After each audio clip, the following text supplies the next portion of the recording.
Well, welcome to the Mrs. R Relevant Daily Draft Podcast. I am joined today by the legend, Bill Sparks. Bill, how's your summer going? Oh, Jim, we are in the thick of it right now, deep diving boards. I talked about it over on X earlier on. I'm up to over 400 names and I'm still going. There's still tape to watch. This is the best part of the summer where you can get into the weeds and find some good names. And that's what we're here to do today. We're going to go through all the defensive positions as we live and breathe: edge, defensive tackle, linebacker, cornerback, safety, and talk about all the names you should be watching because I've already done the legwork for you and told you should. But Jim, how are you doing with summer scouting going on right now? Oh, this has been an incredible journey just in the last, since the draft ended to today. So Bill and I are sitting down on May 28th, we're just after Memorial Day.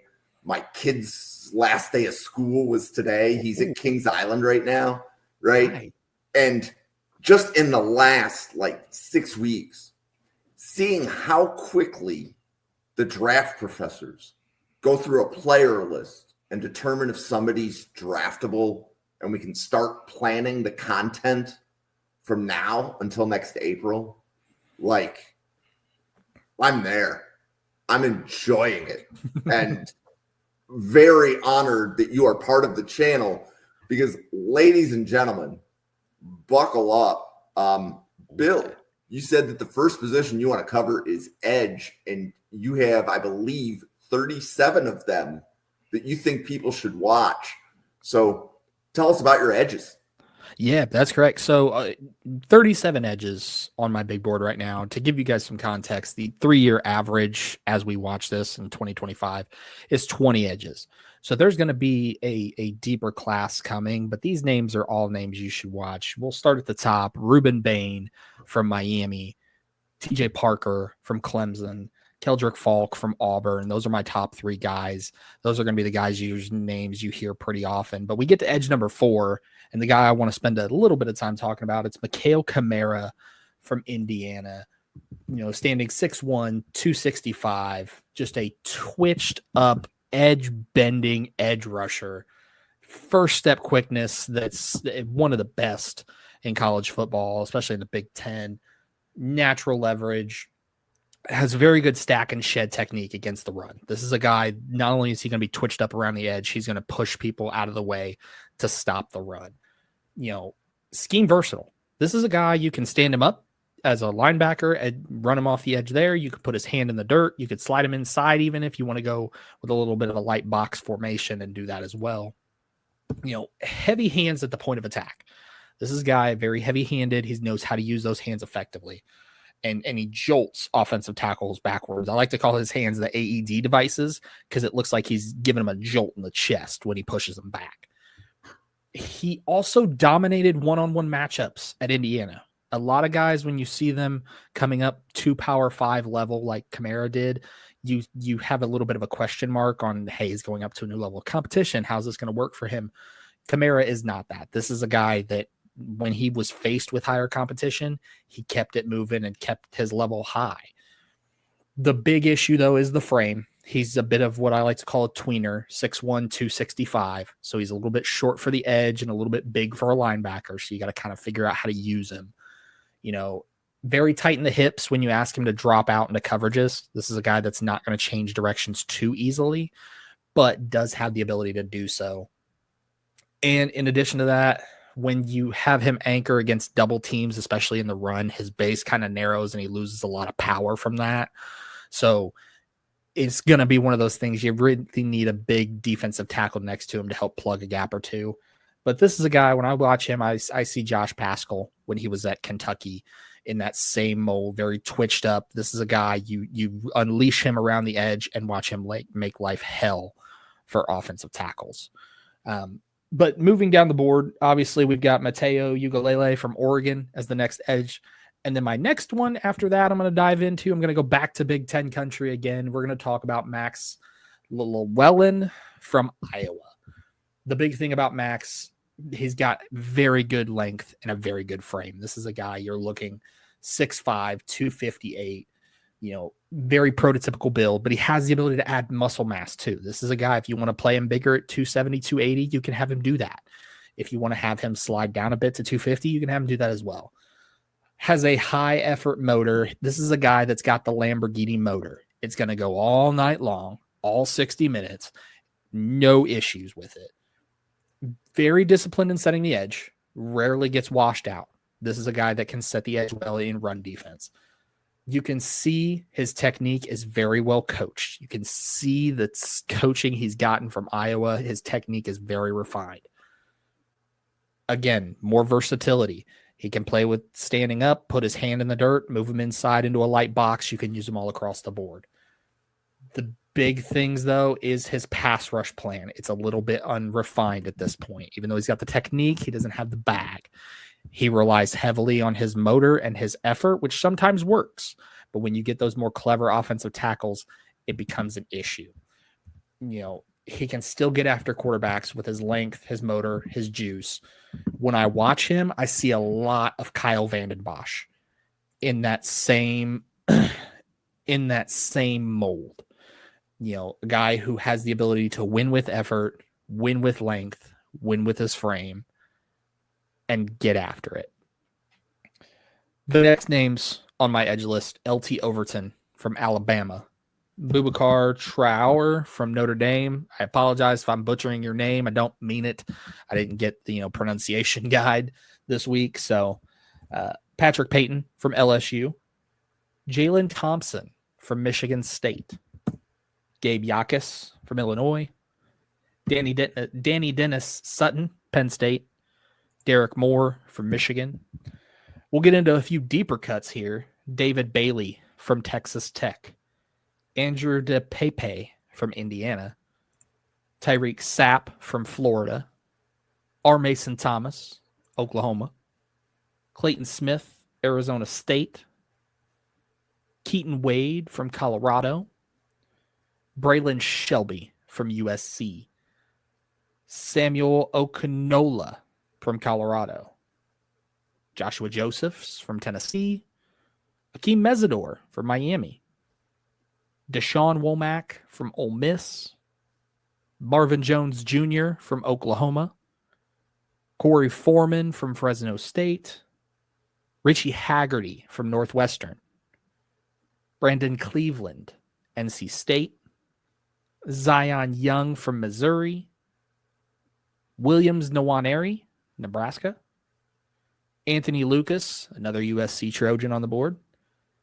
Gabriel Rubio, Notre Dame, for my Fighting Irish fans out there, Jamari Butler, LSU, Cassius Howell from Texas A&M, Kelby Collins from Alabama, Kayron Crawford from Auburn, Stephen Daly, another IU, and Asani Redwood from West Virginia, rounding out my 37 edges that you should be watching, because I did. And let me tell you, every single one of those 37 names has the ability to hear their name called when we get to the 2026 NFL draft. So, Bill, that's incredible. Like 37 edges this early, right? Because just also to give the audience a little bit of an idea, right before the podcast, I was going through player list, and Bill had me move about 3 or 4 guys that I had as edges to linebacker. Right? Yeah. So Bill just gave you 37 edges, right? So that's a good watch list. If you need that list in printed form, it will eventually be attached to the podcast. I have not seen Bill's board to this date. We've chatted about specific players. Bill has seen my board. He has not provided his. So every name that he's given is also news to me. So that being said, this is Draft Professor. We are doing summer scouting. We are going through the players that you should be watching. If you are building the board, we are with the legend Bill Sparks, the Comp King. And Bill, you have some defensive tackles that you want to talk about, correct? Absolutely. So this defensive tackle class, on average, over the last 3 years, as we record this in 2025, is 23 defensive tackles. I've got 35, which sounds like a lot, but this class is going to be every bit as deep as you would think at the defensive tackle spot. And there's also talent starting at the very top with my defensive tackle number 1 on my board. It's the Godfather, Dante Corleone from Cincinnati. When you watch his game, you're looking at a guy 6'1", 320, right about where we're looking for him. This is a super juiced up athlete. He's made the Bruce Feldman Freaks list 2 years running now. And remember how I said 6'1", 320? I'm going to throw some more numbers. Benches 485, squats 605, deadlifts 700, has clocked 18 miles per hour. 4.68 shuttle.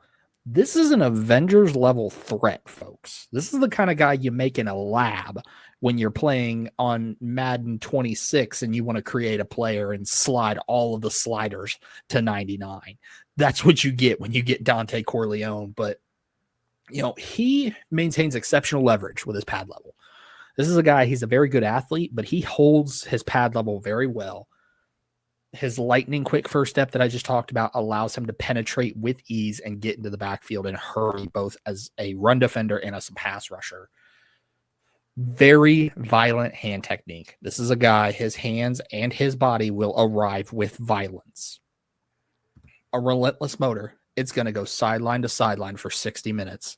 This is a guy you do not have to worry about cardio. You don't have to worry about losing your breath, rotating him in and out. You could play him all night long. A versatile skill set. You want him in a 3-4 as a nose tackle? You got it. You want him in a 4-3 as a defensive tackle? You got it. You want to run him outside as a big edge? He'll roll with it. You can put him at multiple spots. His power and his quickness create consistent pressure up the middle and make life hell on earth for centers and guards in college football. The big issue, though, is his pass rush bag isn't as developed as you'd like from a defensive tackle. He relies heavily on his God-given gifts, which I understand. When I just talked about him, I'd rely on him too. But you got to get a little bit of a deeper bag when you get to that next level. He does struggle to disengage quickly. This is a guy, once he is engaged, he wants to hurt people. He wants to push them out of his way. Sometimes that's great. Makes for great highlights. But sometimes you got to know when to disengage, break off, and go after the runner. In addition to that, we do have to talk about the level of competition. Cincinnati is not Ohio State. The teams he's going to face in the Big 12 aren't necessarily the type of talent he's going to face in the Big 10 and the SEC. So the class of guards and centers he's facing is a bit of an issue, but it's not a major issue. When I look at Dante Corleone's game, I see a lot of, and it's going to pain me to say this as a Cleveland Browns fan, but I see a lot of Casey Hampton, former nose tackle for the Pittsburgh Steelers, former first-round pick for the Pittsburgh Steelers, and that's why I have Dante Corleone ultimately ending up as in the first round of the 2026 NFL Draft. But let's not spend all our time on him. Let's move down the board a little bit with some more defensive tackles that I like, that I've watched. They're on my board. Peter Woods from Clemson, Jaheim Otis from Colorado, Caleb Banks from Florida, DeMonte Capehart from Clemson. Another one that I like, I'm going to go a little bit more in depth, Zane Durant from Penn State. So 6'1", 290 for Zane. A jaw-dropping athlete. This is a guy, it looks like he was shot out of a cannon. Looks right around a 4.6 40-yard dash at 290 pounds. Natural weight distribution and core strength. This is a guy, even though he's a little bit lighter at 290, that you like for a defensive tackle. He's got the ability to move that weight easily. He's got the Lamborghini motor that I love to see from defensive linemen. This is a guy that's going to go 60 minutes bell to bell, no problems whatsoever. You don't need to rotate him in and out. Also has versatility to go in multiple alignments. You want him in a 3-4 in the center, you can do that. You want him in a 4-3 in the middle, you can do that. You want him on the edge as a big edge, you can run with that as well. He also has some really good surprising power. at the point of attack. This is a guy that shocks you with how powerful he is, considering he's 290 pounds. Again, the biggest knock for Zane Durant is that frame and size, a little bit shorter armed, and also 290 pounds. So he's a little bit lighter in the pants, but you don't really notice it with that power and that point of attack. The hand usage is very inconsistent, play to play, down to down. Sometimes he looks like a world beater. Other times he gets immediately held up, and it's an issue. He does struggle with his anchor, especially in double teams. If he's double teamed against two offensive linemen, he struggles against those, and they push him back. He also still needs to develop a pass rush plan as well. This is a guy who relies on his God-given gifts. When I talk about his explosiveness, Jim and I, we talked about it in our chat with the draft professors. This is a guy who is a box of illegal fireworks that is lit. That is how explosive this man is. Giant, big boom firecracker, throw it in a crate, slam it, light it. That's what you get with Zane Durant.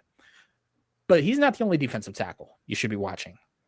Some other names: Darrell Jackson from Florida State, Kristen Miller from Georgia, Marcus Deal from TCU, Cole Brevard from Texas, Brennan Vernon from Notre Dame, Keon Ware Hudson from Oregon, Tywone Malone Jr., from Ohio State, Stephilion Green, who's now at Clemson, Rayshawn Benny, Michigan, Aaron Graves at Iowa, David Gusta from Kentucky, Chris McClellan at Missouri, Tim Keenan, Alabama, Jamari Lyons from Florida. I'm going to butcher this one, and I am sorry in advance, Arizona fans. T.I. Owali Savea, Arizona. Cameron Ball from Arkansas. Another one I'm going to butcher. Sorry in advance, Washington fans. Taiati Ugalele from Washington. DJ Hicks from Texas A&M. Hunter Osborne from Virginia. Jordan Vandenberg from Georgia Tech down in Atlanta. Devin Tompkins from USC, going back to the Trojans again. Dominique Orange, Iowa State. Keyshawn Silver, USC. Jonathan Jefferson from SMU. Jamal Jarrett, another USC Trojan. Patrick Jenkins from Tulane. James Smith from Alabama. Tyler Onyedim from Texas A&M. And Lee Hunter from Texas Tech, rounding out my defensive tackle big board. So that's, again, an impressive list. So that how many defensive tackles did you say were on your board right now? 35. So it's 35 that you have a draftable grade on. That is correct. So again, very deep, and this is a Howie Roseman premium position. So I'm liking how this is looking. Cool. So thank you. Yeah. Okay. So welcome to the Draft Professor, everybody. We are doing summer scouting with Bill Sparks, the legend, the comp king. And Bill is going through his defensive players that he has a draftable grade on. And Bill, I believe the next position you wanted to cover was linebacker, correct? That is correct. So linebacker is the next position we're going to talk about today. And if you thought last year's linebacker class was leaving something to be desired, I can tell you the 2026 class is going to give you all of that and then some. Draft Tech averages about 27 linebackers drafted over the last 3 years as we talk about this on May 28th of 2025. I got 42 names on my board. So strap in, grab a seat, grab a snack. We're going to talk about some names. The first name at the top of the board, Anthony Hill Jr. from Texas. My second name, we're going to go up to South Bend and we're going to talk about Drake Bowen from Notre Dame. 6'2", 239. This is a guy, He is a bone rattling hitter. He will shake every bone in your body with how hard he hits and how hard he tackles, because he also has very good closing speed and generates tremendous power through his hips and his velocity that he creates. He shows exceptional processing speed against the run. This is a guy, he knows where the ball's going to go before the ball carrier does. And he is there and arrives on time and with some serious violence. A relentless motor that goes 120 minutes. This isn't just a 60-minute man. This is a guy that he'll play 60 minutes and then play another 60 on top of it. He didn't hear no bell. He's going to keep going and going. Very good stack and shed ability against tight ends, fullbacks, wide receivers that try to block him. He pushes through people, maintains vision on the ball, and arrives with violence. A former multi-sport athlete. He's got a baseball background.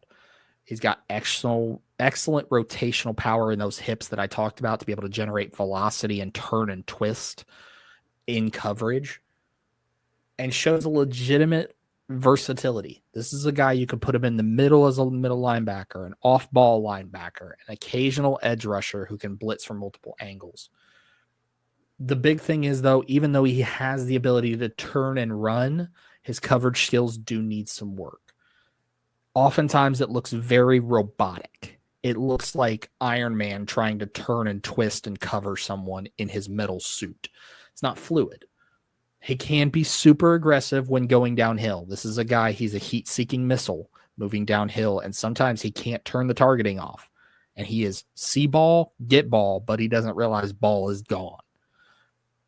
He does lack the ideal length. If you're going to put him on the edge, he's going to probably be a primary off-ball linebacker at the next level with his length. Still developing as a blitzer. This is a guy, he can get home, but he just doesn't have that toolkit that you'd want to see, and that's something he's got to develop at the next level. I watch him. I get a lot of Jordan Hicks as a linebacker. Very good downhill runner, functional as a pass rusher, but that's not his bread and butter. So we'll go through some more names at linebacker because I can't just leave you with two guys. I got to go through the other 40. Amari Campbell from Penn State. Michael Harris from Maryland. Raylan Wilson from Georgia. Bulldogs at it again. Harold Perkins from LSU. Dason McCullough from Nebraska. Suntarine Perkins from Ole Miss.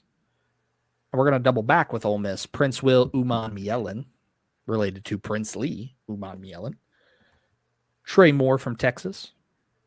Whit Weeks from LSU. CJ Allen from Georgia. Kyle Lewis from Pittsburgh. Wade Woodus from Clemson. Samuel Omosiho from Oklahoma. Sonny Styles from Ohio State. Deontay Lawson from Alabama. Taurine York from Texas A&M. Jyshawn Barham, Michigan. Lander Barton from Utah. Reed Carrico, West Virginia.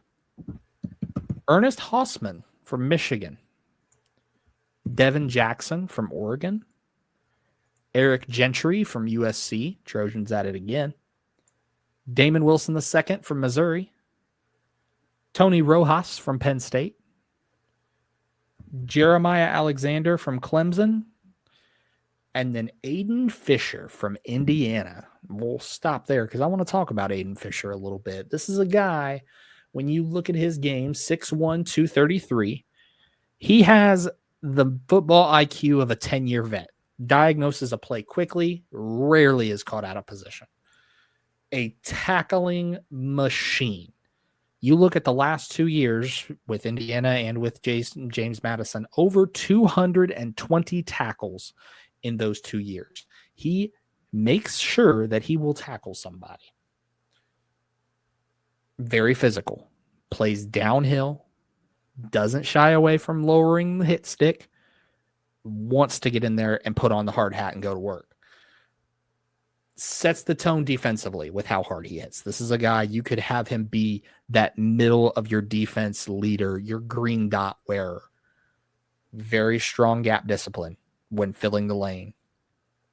The big issue, though, is he's not athletic. This guy's not going to win any 40-yard dash contests. He's not going to have the sexy combine numbers that everybody loves to see. He doesn't have that elite sideline-to-sideline speed. He can play sideline-to-sideline, so let's not get that twisted, but that's not his game. He does struggle to cover tight ends and running backs vertically because he doesn't have that elite speed. He can do it, but that's not what you're going to ask him to do. This is a run defense linebacker that does very well at run defense. Doesn't have a whole lot of impact as a pass rusher. But again, not his ball game, not his bag. You want a guy that you stick in on 3rd and 2 and say, go stop the ball carrier. That is Aiden Fisher. Reminds me a lot of Josie Jewell in that same mold when he was with the Broncos. It's 3rd and 2 and I need a stop. Aiden Fisher, get out there, plug the middle, and plug the gap. Some other linebackers that you should be watching, because I told you I'd give you 42, and I'm not going to leave you empty-handed. C.J. Hicks from Ohio State. Sean Murphy from South Carolina. Jaden Osbury from Notre Dame. Stephen Dix Jr. from Arkansas. Rayshawn Davis from Oregon State. Xavier Sorey Jr. from Arkansas. Kendall Daniels from Oklahoma State. Bryce Bodicher from Oregon. Jake Golday from Cincinnati. Shad Banks Jr. from UTSA. Tyler Grubbs from Tulane. Prince Kelly from Vanderbilt. Scooby Williams from Texas A&M. Love the name. And rounding out the linebackers, Austin Romaine from Kansas State University. This is going to be fun when linebacker scouting reports are done. That's a lot of guys to sort through. Because I believe what we said on average is at 27 linebackers. Yeah, 27 on average over the last 3 years. Right. So that means just under one linebacker per team gets drafted. Yep. And there's a lot that are going to be graded relatively high. We generally speaking, when we do summer scouting, Bill's going through them, I believe, on the order of his board. And I think Dale did the same thing when he did summer scouting. But in general, we want you to watch them. We want you to create your opinion so that we can debate this for the next 10 months. 100%. Yeah. When I see his linebacker 1, somebody else probably says he's a 5th round pick. What are you doing? And that's the best part about draft season is we get to discuss this for the next 10 months, folks. Yeah, and I remember even Will, or Accidental Zen, as anybody that follows the channel knows, Will even had a thing where there's 6 types of linebackers or something to that effect. So, whether you want a pass coverage linebacker, a blitzing linebacker, a linebacker you can play off the edge, or a linebacker that can wear the green dot. There's all different types of linebackers, and you have to know how you're building your defense as to which type that you need. Yep. So 100%. Okay, well, welcome to the Draft Professor. We are doing summer scouting. I am joined today by Bill Sparks. It is May 28th as Bill and I sit down. Bill is the comp king. He is a significant leader within the Draft Professor community. And Bill, you have some corners that you'd like to talk about, correct? That is correct. I came prepared for you, Jim, because obviously, I'm the comp king, but my board is 418 names deep in total here as we sit on May 28th. But we're going to go cornerbacks today, and I've got 41 names for you to watch, folks. And if you think that's a lot, on average over the last 3 years in 2025, as we talk about this, there's been 56 defensive backs in total, and that includes corners and safeties, which we'll talk about safeties in the next episode. Today's solely going to be cornerbacks, but let's go through the list. Starting at the top of my board is Avion Terrell from Clemson. Christian Gray from Notre Dame, number 2. And we get to number 3, the cornerback on my board. We'll spend a second talking about Tacario Davis from Washington, formerly Arizona. This is a big body corner, 6'4", 190 pounds, very good instincts, very good anticipation, very physical at the line of scrimmage. This is a guy who wants to hurt wide receivers and push them off the route. Very scheme versatile. You can put him in man coverage. You can put him in zone coverage. He can play both for you.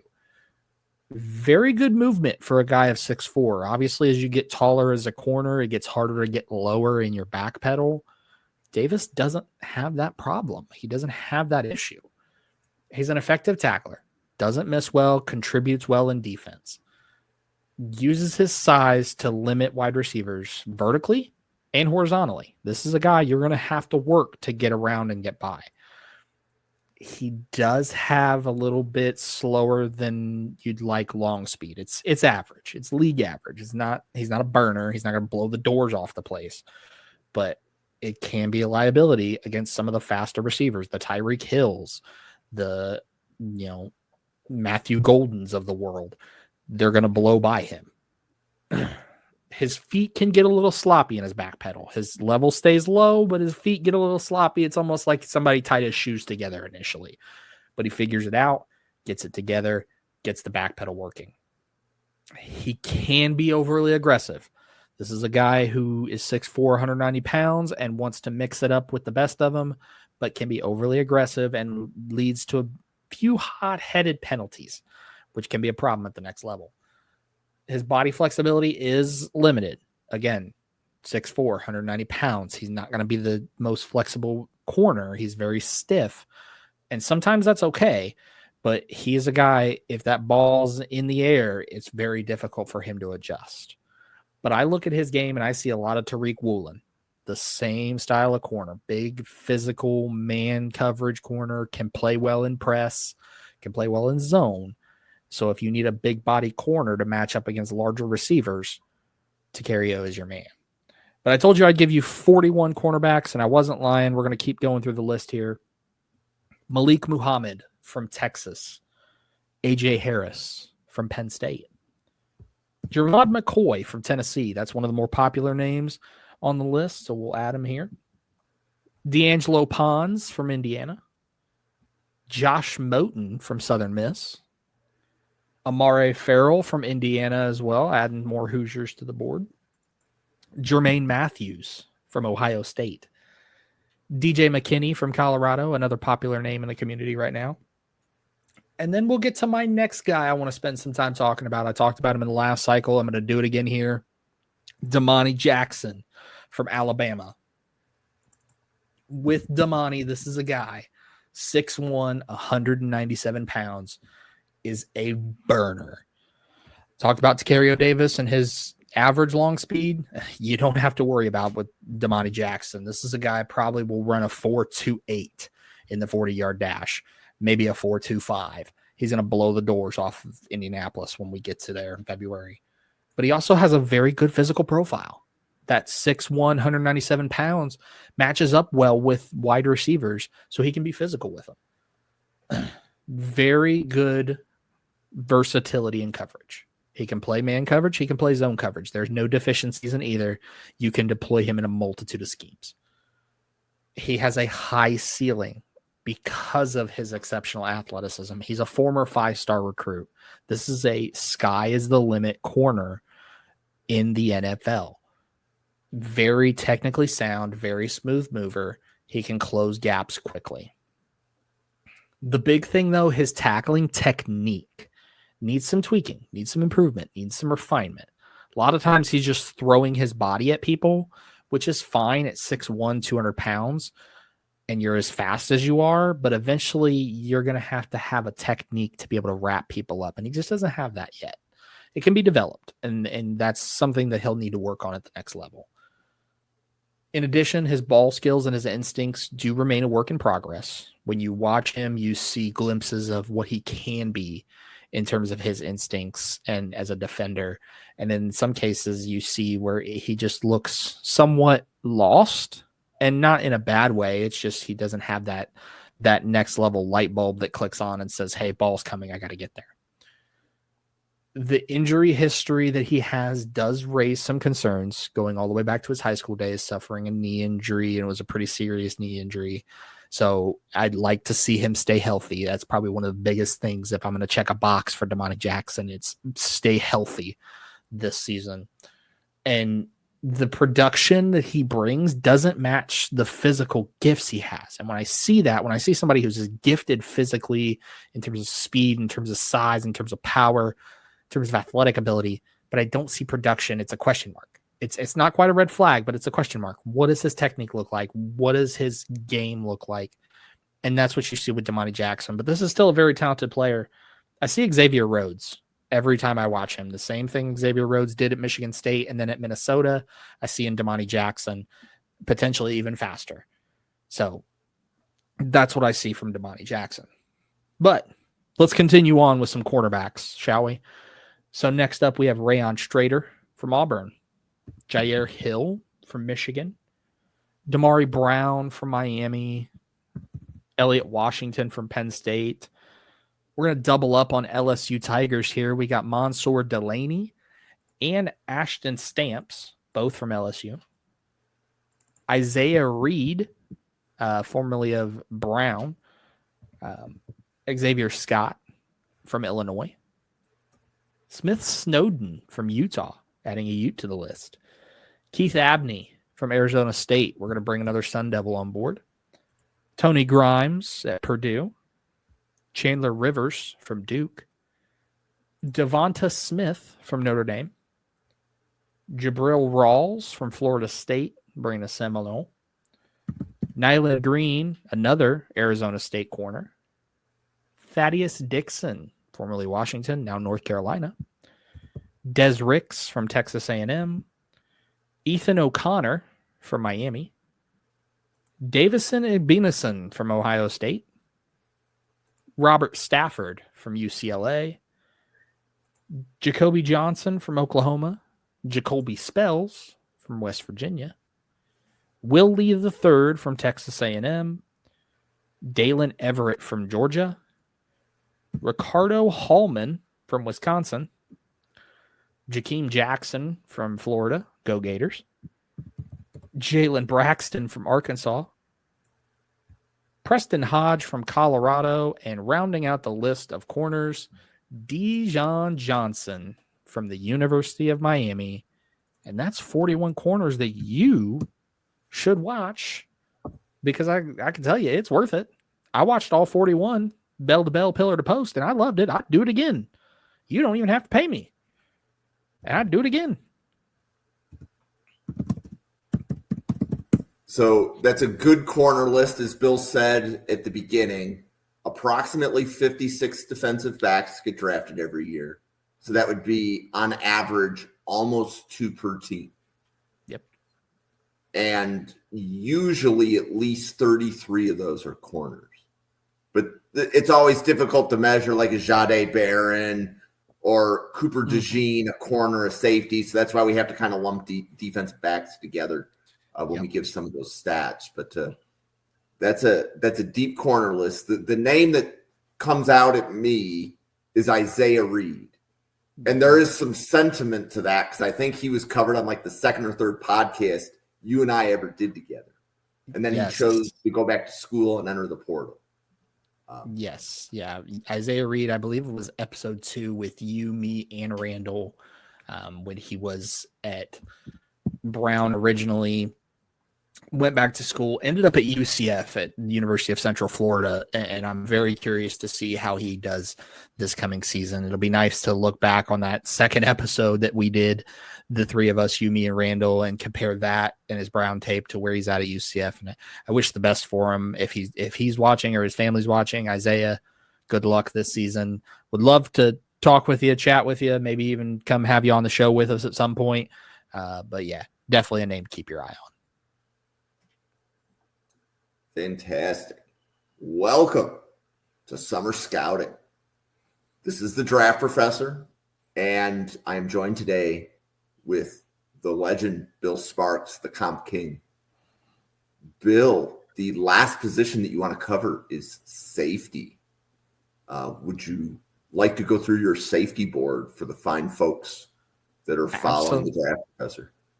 Absolutely, Jim. So we've covered all the other defensive positions. We saved the best for last is safeties. And as we sit here, May 28th, 2025, on average, 56 defensive backs get drafted. If you came back from watching our cornerback group and you saw I had 41 corners there, I've got 35 safeties here. So between the two, I have 76 defensive backs on my board. An average of 56 get drafted. But today we're going to focus on the safeties of the world and give them a little additional love, starting with everybody's top safety, Caleb Downs from Ohio State. That's pretty clear cut.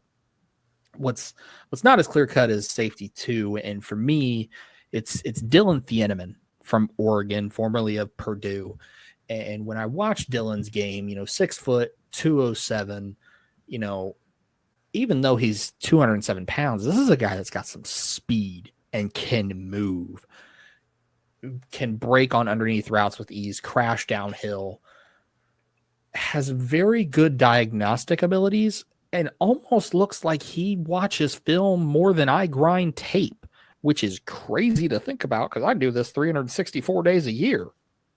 Sometimes 365. I've got to sleep at some point, people, but 364 is close enough. But he consistently has himself in a perfect position. It's almost like he's in the offense's huddle because he knows the play before the play happens. Very good ball tracking skills and hand-eye coordination in coverage. Almost like a natural receiver-esque style of safety where he's able to track the ball with ease. Very good versatility to thrive in multiple roles. You want him in the deep third of the field, he's your guy. You want him as a box safety crashing downhill and run support, he's your guy. You want him as a robber coming across the middle of the field, cutting off a cross route, he's your guy. You want to put him in the slot against a tight end or a running back, he'll do it. He can do it all. This is a Swiss Army knife at the safety position. A true alpha mentality. When I watch his game, this is an alpha dog at safety that says, I am better than you. I am going to prove it. And that pops up time and time again on his tape. Arrives with violence. This is a man who shows up on Saturdays, wants to hurt people for 60 minutes, and then go for another 60 minutes and hurt more people. That is exactly what you're going to get with Dylan Thieneman. The big thing, though, is in run fits when he's in the box, he can get a little aggressive. He gets a little over aggressive, shoots a gap now and again, misses his containment, does sometimes rely too heavily on his physical traits, which I understand. When you're as fast and you're as explosive as Dylan is, you're going to rely on those. But sometimes he relies on it a little too much and gets beaten out by better technique. His body composition, even though he's 6 foot, 207 pounds, he looks very wiry for 207 pounds. I'd like to see him out on 5 to 10 pounds of just muscle. Get up to the 212, 215 marker and get a little bit more beefier, just because I think he could add that muscle without sacrificing any movement skills that he's got, but also it allows him to withstand run support a little better. When I watch his game, it screams Justin Simmons to me. Everything that I see with Justin Simmons when he was with Denver and Atlanta in terms of being that alpha dog coverage mentality guy who is willing to beat up other opposing offensive players for 60 minutes, that is what Dylan Thieneman is going to bring to Oregon and to someone in the NFL draft in 2026 as a first-round talent. I think it's safe to say for me, he is a first-round guy, and I'd take him in the top 32. But I told you I had 35 safeties, so I'm not going to leave you hanging here. Going through the rest of the guys, I got Kamari Ramsey from USC, Michael Taff from Texas, and then Tal Johnson from Utah. And for those of you that follow me over on X at Spark Scouting, you've seen my game on Tal Johnson. I covered him, but this is a guy 6'1", 196 pounds, a former wide receiver who's converted to the safety position, major speed, very versatile, has good power, very athletic. You can see his time as a wide receiver and how it's transferred to him as a safety because he tracks the ball about as well as any safety in this class. 9 pass deflections over the past 2 seasons. So some excellent burst and is not afraid to lay the hammer on someone. He arrives with violence and he leaves with violence. And he gives you violence. He is violence personified. I'm pretty sure some of his hits would qualify as war crimes if it didn't happen on a football field. He reminds me an awful lot of Michael Griffin from Texas, the former first-round selection that went to the Tennessee Titans. The same style, very explosive, good fluid hips, straight line speed, very versatile. Like I talked about with Dylan, he can play in the deep third of the field. He can play nickel. He could play some corner if you needed to in a pinch. Very comfortable in man coverage. He's also got special teams versatility. You want him as a gunner on special teams, throw him out there, and he will make it work. But moving through the rest of the safeties, Cole Wisniewski from Texas Tech, Zach Wheatley from Penn State, Randon Fontenot from Vanderbilt, Isaac Smith from Mississippi State, Miles Scott from Illinois, Bud Clark from TCU, Horned Frog on the list, Xavier Nwankpa from Iowa. We'll go small school, Emmanuel McNeil Warren from Toledo, AJ Halsey from LSU, Peyton Bowen from Oklahoma, Javian Toivano from LSU, Jalen Catalon from Missouri, Rod Moore from Michigan, Jalen Kilgore from South Carolina, Gavin Gibson from North Carolina, Malik Spencer from Michigan State, Justin Harrington from West Virginia, Wydett Williams from Ole Miss, Bray Hubbard from Alabama, Preston Zachman from Wisconsin, Key Lawrence from now at UCLA, Keon Sabb from Alabama, Devin Bobby from Baylor, Terry Moore at Duke, Jordan Castell from Florida, Deuce Chestnut, Darian Chestnut goes by Deuce at Syracuse, TJ Metcalf at Michigan, King Mack at Penn State, Jonel Aguero from Georgia, and Will Hardy from North Carolina, rounding out the list of 35 safeties that you need to watch, because I did, and I enjoyed every moment of it. And I promise, get yourself a big bowl of popcorn, start at the top of the list, work your way down. By the time you get there, you're going to be like, it's over already? And then you go watch them again and again and again. Or you start from the bottom and work your way up. Do that too. Or you can be like scouting reports and we're going to start in the middle and work both ways. There you go. So, Bill, definitely appreciative of you going through your defensive board with us. Would you like to take a few moments, introduce yourself to the audience that is following, let them know how they can find all of your other content? Absolutely. So you can find all of my content over on X at Spark Scouting. I am a writer and analyst for the Right Way Sports Network. That's TWSN.net. All of that content will be over on X as well. You can also find me on Instagram and TikTok and Threads as well, all under Spark Scouting, but all of that is pinged to X and you can see it all there.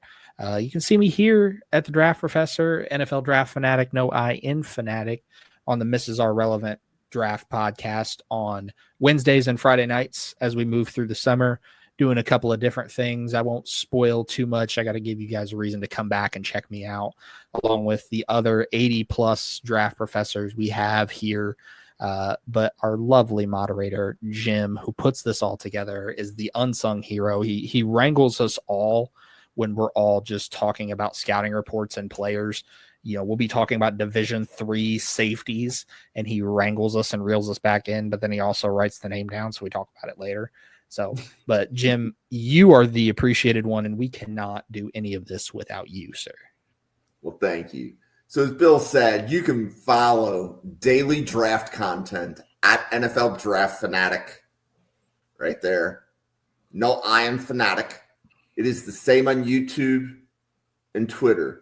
The best thank you can give for this content is to hit that subscribe button on YouTube. You will be notified of daily draft podcasts. So Bill just spent an early evening with Draft Professor to record his entire defensive watch list. Mm-hmm. Right? So Bill has taken the time to watch all of those players that he has mentioned. And we are encouraging anybody following Draft Professor content to try to have close to the same board we do. You're probably not everybody's going to have the 450 player board that Bill does. Right. But even if you're just trying to get to like 200, watch most of the players that he started with, because his board started at the top and went down in grade. Yep. So to give the Draft Professor audience a little bit of here's what's coming next. So this is the end of May. We are kicking off live coverage of the 2026 NFL Draft starting on Monday. And on Monday, we are doing a deep dive with Clemson. Tuesday, we're doing a deep dive on Penn State. Wednesday, we're doing some NFL team schemes. Thursday, NFL team schemes. Then starting on Fridays in June, we're going to start breaking down the quarterback class with Bill and Anthony most Fridays. And we are starting at the back of the quarterback class, and we are working our way to the top. So we're just going to kind of give you an idea of what the 30 quarterbacks who might be draft eligible have in store for us. We do not expect there to be 30 quarterbacks in the next NFL draft, but there are 30 quarterbacks we are going to cover. Yep. But that being said, we appreciate everybody that is listening. And find us again. We're podcasting again tomorrow. So every night, if you're watching this podcast, same time tomorrow, we will have more content for you. So on behalf of Bill, myself, the 80 podcasters at the Draft Professor, thanks for watching, everybody, and have a great night. Peace.